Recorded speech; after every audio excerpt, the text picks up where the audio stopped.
नमस्कार दोस्तों, हम लोग यूपी बोर्ड का क्लास 9th का मैथ पढ़ रहे थे, जिसमें हम लोगों ने पहला चैप्टर पढ़ चुके हैं, दूसरा चैप्टर पढ़ रहे थे, जिसमें हम लोगों ने क्या नाम है कि जो जो बहुपद वाला चैप्टर है उसको पढ़ रहे थे। बहुपद में हम लोगों ने पढ़ा था कि क्या नाम है कि बहुपद कितने प्रकार के होते हैं। तो बहुपद को दो पार्ट में डिवाइड करके हम लोगों ने पढ़ा था, क्या नाम कि घात के आधार पर और पद के आधार पर। ठीक है, तो मुझे विश्वास है कि आपने जितनी भी क्लास पीछे देखे होंगे अच्छे से समझ में आया भी होगा। और आप लोगों को क्या नाम है कि आज जो हम लोगों को पढ़ना है, जो हम लोगों ने बहुपद के बारे में पढ़े थे, जो भी कॉन्सेप्ट पढ़े थे, उससे संबंधित जो प्रश्नावली है उसको सॉल्व करेंगे। ठीक है, तो आज आप लोग हेडिंग डालो कि प्रश्नावली 2.1 जो ऊपर लिखा भी हुआ है, तो हम लोग सॉल्व करेंगे प्रश्नावली 2.1। तो उसका पहला प्रश्न लिखिए, प्रश्न नंबर फर्स्ट। पहला प्रश्न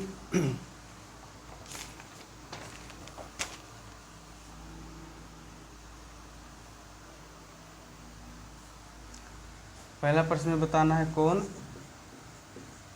एक चर में बहुपद है या नहीं। ठीक है, एक चर में बहुपद है तो जो एक चर में बहुपद है उसको बता देना है, जो नहीं है उसको बता देना है कि एक चर में बहुपद नहीं है। तो प्रश्न नंबर फर्स्ट लिखो, 4x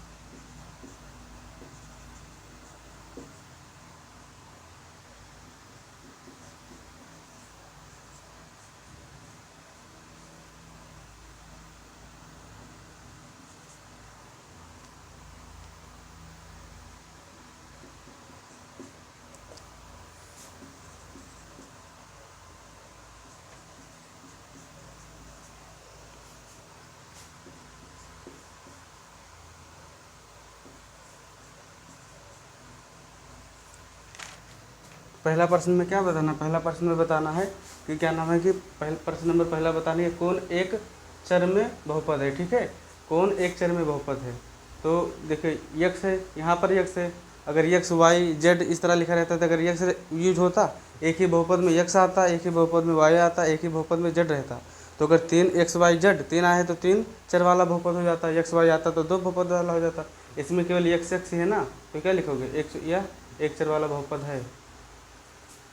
यह एक चर वाला क्या बहुपद है। ठीक है, इसी तरह दूसरा देखो, प्रश्न नंबर 2। दूसरा में क्या है, ये इसमें वाई है, इसमें ये चर है तुम्हारा, ये चर है, तो एक ही चर है ना, तो लिख दो यह भी एक चर वाला बहुपद है। एक चर वाला बहुपद है। ठीक है, इसमें देखो टी तुम्हारा क्या है, केवल चर वाला पद देखना है। टी तुम्हारा चर है, यहाँ पर भी टी तुम्हारा चर है। ठीक है, तो एक यहाँ पर गलत लिख दिए थे क्वेश्चन, ये रूट में है। ठीक है, तभी तो ये तुम्हारा चर है और ये भी चर है। तो हम लोग बहुपद के बारे में क्या पढ़े थे कि बहुपद का जो घात होता है वो एक पूर्ण संख्या होना चाहिए। और इसमें जो चर है, चर के ऊपर घात कितना है, रूट लगा है, तो रूट का मान 1/2 होता है, तो क्या पूर्ण संख्या नहीं है, तो ये क्या है, बहुपद है ही नहीं, बहुपद नहीं है। ठीक है, यहाँ पर देखो, और दूसरा क्या है कि कोई भी बहुपद जो लिखा रहेगा वो तो क्या नाम है कि जो उसका चर वाला पार्ट है उस पर ना तो उसका घात रूट में होना चाहिए, ना घात उसका बटे में होना चाहिए, और ना घात माइनस में होना चाहिए, और ना वो खुद बटे में होना चाहिए। तो चर वाई है। ठीक है, वाई इसमें क्या है, चर है, वाई यहाँ पर बटे में लिखा है, तो ये भी क्या है, बहुपद नहीं है। समझ में आया, बहुपद नहीं है। ठीक है, तो प्रश्न नंबर पहले में क्या बताना था, कौन एक चर वाला बहुपद है, तो केवल एक चर वाला बहुपद यही है। ठीक है, उसके बाद में अब हम लोग क्या करेंगे, प्रश्न नंबर 2 सॉल्व करेंगे। आप लोग उसका स्क्रीनशॉट ले लीजिए, अगर स्क्रीनशॉट अगर नहीं लेने की इच्छा है तो मत लीजिए, क्योंकि जो अब जो पढ़ाया जाएगा वो टेलीग्राम को लिंक हमने क्या नाम डिस्क्रिप्शन में दे देंगे। ठीक है, हो सकता है शाम तक हो जाए, तो वहाँ से अपना PDF डाउनलोड करके आप लोग उसका नोट्स अच्छे से बना सकते हो। तो आप लोग लिखिए प्रश्न नंबर 2। प्रश्न नंबर 2 में हम लोगों को क्या बताना है, प्रश्न नंबर 2 में हम लोगों को बताना है कि x² का गुणांक क्या होता है। तो जैसे मान लीजिए कोई बहुपद आपने लिखा एफ ऑफ एक्स, ठीक, एफ ऑफ एक्स लिख दिए। तो एफ ऑफ एक्स लिखे तो मान लीजिए 3x² लिखा है प्लस 4x प्लस 2, ठीक। इसमें x² का गुणांक बताएंगे तो आपको x² वाला देखना है, x² के साथ में अचर क्या लगा है, ठीक। x² के साथ क्या अचर वाला टर्म क्या है, 3 है, तो x² का गुणांक क्या हो गया, 3 हो गया।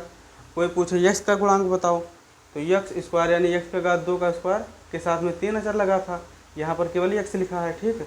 x के साथ कौन सा अचर है, 4, यानी x का गुणांक क्या हो गया तुम्हारा 4 हो गया, समझ में आया। मान लीजिए इसी तरह x का पावर x का घात 3 लिखा रहता और ये कहा जाता कि x का घात 3 का गुणांक बताओ, तो x का घात 3 का गुणांक क्या होगा, इसमें x का घात 3 है, नहीं है, तो जब नहीं रहता है तो उसमें 0 लिख दिया जाता है, ठीक। इसी तरह इस सारे क्वेश्चन में बताना है आपको, सॉल्व करना है, ठीक है। इसी तरह इसमें इसको बता दीजिए, चर वाला जो पद है उसका अधिकतम घात देखना, मतलब सॉरी जो चर वाला पद है उसमें ये देखना है कि उसका घात 2 कहाँ है, इसका घात 2 यहाँ पर है, ठीक। x² का गुणांक, x² का गुणांक बताना है, तो x² के साथ में कोई अचर लगा हुआ है, नहीं लगा हुआ है, केवल x है। तो जब जहाँ पर केवल चर ही रहे वहाँ पर क्या होता है, 1 होता है, तो x² का गुणांक क्या हो गया, यहाँ पर 1 है। यहाँ पर भी देख लो, यहाँ पर x² के साथ में कोई अचर है, नहीं है, यानी खुद केवल अकेला है, तो जहाँ मतलब केवल 1 रहता है, यानी तो जो भी चर है केवल चर ही लिखा हो तो उसके साथ में समझ लीजिए 1 का गुणा है, यानी 1 है, तो यहाँ पर माइनस लगा हुआ है, तो यहाँ x² का गुणांक क्या हो जाएगा, x² का गुणांक तुम्हारा -1 हो जाएगा, ठीक। यहाँ पर इसी तरह यहाँ पर देख लो π/2 x² का गुणांक कितना है, x² के साथ में कितना क्या मतलब उसका अचर पद क्या है, π/2, x² के साथ में π/2 ही तो लगा है, और जो अचर वाला पद होता है वही गुणांक होता है, तो उसी को लिख दोगे π/2। यहाँ पर देखो x² इसमें है ही नहीं, तो x² का गुणांक यहाँ पर क्या हो जाएगा, 0, समझ में आया। इसी तरह अब हम लोग प्रश्न नंबर क्या 2 था, ये प्रश्न नंबर 2 सॉल्व हो गया। अब हम लोग को क्या करना है, प्रश्न नंबर 3, तो आप लोग लिखिए प्रश्न नंबर 3। प्रश्न नंबर 3 यहीं पर समझ लो, उसमें कुछ नहीं करना है। प्रश्न नंबर 3 में ये बताना है कि x का जो चर है उसका घात 35 होना चाहिए और जो चर है उसका घात 100 होना चाहिए। कोई इस तरह बहुपद लिख दीजिए, तो कुछ भी अपने मन से लिख सकते हो, जैसे x के घात 35 लिखा और फिर -4 कर दिए, एक प्रकार का बहुपद हो गया। इसके घात 100 बताए हैं वो लिख दो, उसके बाद में +5 लिख दो, माइनस कुछ भी लिख दो, अब एक प्रकार का क्या हो गया, बहुपद हो गया, ठीक। तो यही उसमें प्रश्न नंबर 3 में बताया गया था। तो अब हम लोग क्या करेंगे, प्रश्न नंबर 4। अब आप लोग लिखिए। अब इसमें क्या बताना है, इसमें हम लोगों को बताना है, इसमें केवल घात बताना है, ठीक है। इसमें घात बताना है कि इसका घात कितना है। तो घात क्या बताओगे, जो भी चर दिया रहेगा उसका अधिकतम घात बताओगे, ठीक है। कि उसका अधिकतम घात मान लीजिए 3 है, तो अधिकतम घात 3 ही माना जाएगा, 2 नहीं माना जाएगा। तो इसका घात कितना हो जाएगा, लिख लीजिए, घात हो गया इसका 3, ठीक। इसी तरह ये क्या है तुम्हारा अचर है, y चर है, y का घात कितना है 2, तो इसका घात लिख दीजिए, इसका घात 2 हो गया। ये 5 है, 5 के साथ में t लगा हुआ है, t का घात कितना है 1, तो घात 1 लिख दीजिए। यहाँ पर क्या है, अचर पद लिखा है, चर है ही नहीं, तो इसका घात क्या हो गया, घात 0 हो गया। समझ में आया। बस इसी तरह इसमें घात बताना था। अब हम लोग नेक्स्ट क्वेश्चन यानी प्रश्न नंबर 5 को देखेंगे। तो आप लोग लिखिए प्रश्न नंबर 5। इसमें क्या करना है, इसमें ये बताना है जो हम लोगों ने कल कॉन्सेप्ट पढ़े थे कि कौन सा रेखीय बहुपद है, कौन द्विघाती बहुपद है, कौन सा त्रिघाती बहुपद है। तो इसमें क्या बताना है, बहुपद, ठीक है। तो हम लोग नेक्स्ट क्वेश्चन लिखेंगे, क्वेश्चन नंबर 5। तो प्रश्न नंबर 5 में हम लोगों को क्या बताना है, प्रश्न नंबर 5 में केवल ये बताना है कि बहुपद बताइए, यानी कौन सा बहुपद है, रेखीय बहुपद है, द्विघाती बहुपद है, तीनघाती बहुपद है। तो ये इसका घात क्या है 2, अधिकतम घात देखना है चर वाले में, ठीक। अगर उसका अधिकतम घात 2 है तो क्या हो गया, ये द्विघाती बहुपद है। लिख दीजिए, यह एक द्विघाती बहुपद, ठीक है। इसके सामने अब यहाँ पर भी देखना है, नेक्स्ट क्वेश्चन में दूसरा नंबर, ये चर है, ये भी चर है, ये तुम्हारा अचर है, तो चर का अधिकतम घात क्या है 2, तो ये भी तुम्हारा क्या है, द्विघाती बहुपद है, द्विघाती बहुपद, ठीक है। ये तुम्हारा चर है, ये चर है, चर का अधिकतम घात क्या है? चर का अधिकतम घात 3 है। अधिकतम घात ही देखना है, जो भी बहुपद दिया रहेगा उसका चर का अधिकतम घात। चर का अधिकतम घात 3 है तो क्या हो गया? त्रिघाती, त्रिघाती बहुपद। ठीक है। अब यहाँ पर एक क्या है? एक हमारा अचर है, यक्स चर है, तो यक्स केवल एक है, यानी इसका अधिकतम घात कितना? एक। तो जिस बहुपद का अधिकतम घात एक होता है उसको क्या बोलते हैं? रेखीय बहुपद। लिख दीजिए रेखीय, रेखीय, ये रेखीय बहुपद है। ठीक है। यहाँ पर 3 क्या है? अचर है। टी क्या है? चर। चर का घात कितना है? एक। अगर 2 होता तो 2 लिखा रहता, केवल टी ही लिखा है, इसका मतलब 1, तो क्या हो गया? रेखीय बहुपद। ये भी है रेखीय बहुपद। ठीक है। अब यहाँ पर देखिए क्वेश्चन नंबर 6 में r का पावर 2 है, यानी इसका अधिकतम घात कितना है? 2, तो क्या हो गया? द्विघाती बहुपद।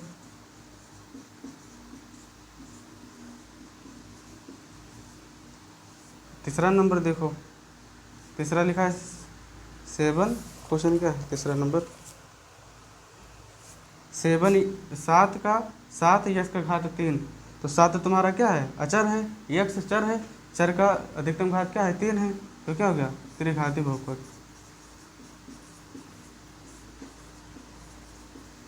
तो प्रश्न नंबर 5 में तो और बहुत ईजी था, कुछ करना ही नहीं था, केवल उसका घात देकर वही बता देना था कि मतलब कहना कि कौन सा बहुपद है। ठीक है। अब हम लोग क्या करेंगे? प्रश्न नंबर 6। प्रश्न नंबर 6 में भी वो जो चर वाला जो पहला क्वेश्चन सॉल्व किए थे, उसमें चर बताना था कि एक चर वाला है, 2 चर वाला है या नहीं है।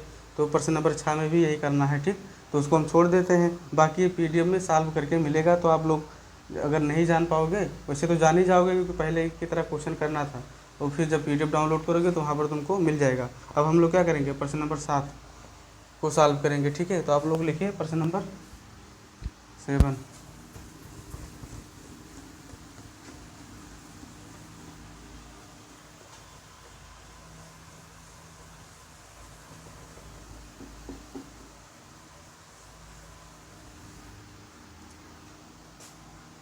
सातवां नंबर, प्रश्न 7वां। प्रश्न 7 में क्या करना है? इसमें केवल ये बताना है कि जो भी बहुपद दिया है उसमें केवल ये बता देना है कि ये बहुपद है कि नहीं। ये भी नहीं बताना है कि हाँ रेखीय बहुपद है या द्विघाती बहुपद, ऐसे कुछ नहीं, केवल बहुपद पहचानना है। ठीक है। तो प्रश्न नंबर 7 में क्या है? बहुपद पहचानिए, बहुपद पहचानिए, पहचानिए। ठीक। प्रश्न नंबर 4 में हम लोग को क्या बताना है? प्रश्न नंबर 4 में केवल बहुपद को पहचानना है। तो बहुपद किस तरह पहचानोगे? बहुपद क्या होता है कि बहुपद में जो कोई बहुपद लिखा है उसका जो चर वाला चर है, चर का घात रूट में नहीं होना चाहिए, चर का घात बटे में नहीं होना चाहिए, और चर खुद बटे में नहीं होना चाहिए, और चर का जो पावर होता है वो माइनस में नहीं होना चाहिए, यानी जो चर का जो घात होता है एक पूर्ण संख्या होना चाहिए। समझ में आया? तो हम लोग क्या कहेंगे? जैसे 4 यक्स, यक्स का घात क्या है? 3 है। ठीक, और यक्स का घात 2 है, तो क्या है? ये बहुपद है। ठीक, क्योंकि ना तो बटे में है, ना माइनस में है घात, ना रूट में है, तो क्या करोगे? बहुपद, बहुपद है। ठीक है। यहीं पर देखो दूसरा प्रश्न नंबर दूसरा, प्रश्न नंबर दूसरा क्या है?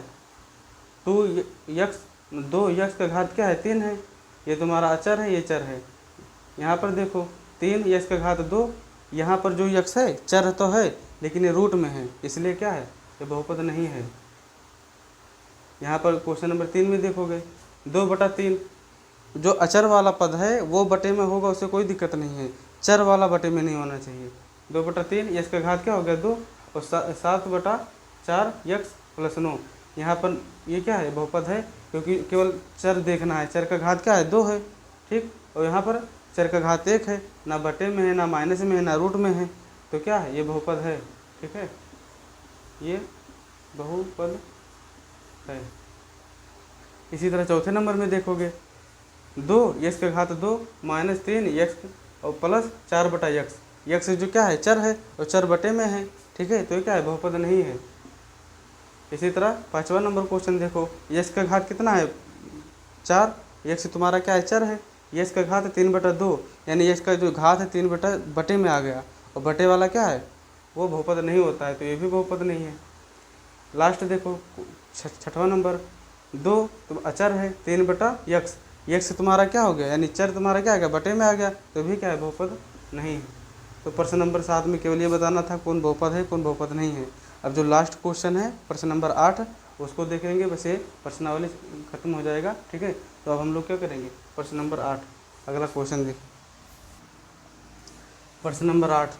ठीक है, प्रश्न नंबर 8 में क्या है, प्रश्न नंबर 8 में हम लोग को ये बताना है कि कौन सा बहुपद है, रेखीय बहुपद है, द्विघाती बहुपद है, त्रिघाती बहुपद है। ठीक है, तो उसी के हिसाब से हम लोग को सॉल्व करना है। यहाँ पर क्या है, 0 क्या है, अचर है।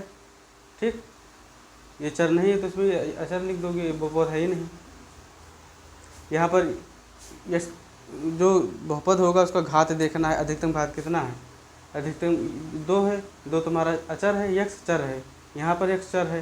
ठीक, तो यक्स का घात यहाँ पर कितना है, 1 है, यहाँ पर यक्स घात 3 है, तो जो अधिकतम होगा वही उसका बहुपद होगा। ये तो क्या हो जाएगा, ये त्रिघाती बहुपद है, त्रिघाती बहुपद। ठीक है, इसी तरह इसको देखो, अधिकतम घात कितना है, चर वाला देखना है, यक्स, यक्स का अधिकतम घात 1, तो क्या हो गया, रेखीय बहुपद हो जाएगा, रेखीय बहुपद। ठीक है, इसी तरह लास्ट क्वेश्चन देखो, अधिकतम 2 क्या है, अचर, यक्स चर, यक्स चर, यक्स का अधिकतम घात 1, यक्स का अधिकतम घात 2, तो ये क्या हो गया, द्विघाती बहुपद हो गया। समझ में आया।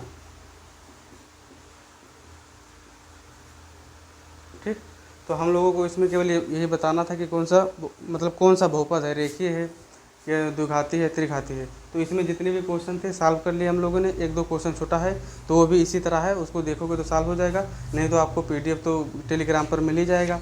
तो उसके बाद में हम लोगों ने जितना भी कल पढ़े थे जो जो भी बहुपद के बारे में उससे संबंधित प्रश्नावली सॉल्व कर लिए। अब जो भी बच्चा होगा यानी जो भी कॉन्सेप्ट होगा उसको अब अगली क्लास में पढ़ेंगे। आज के लिए इतना ही, ठीक है।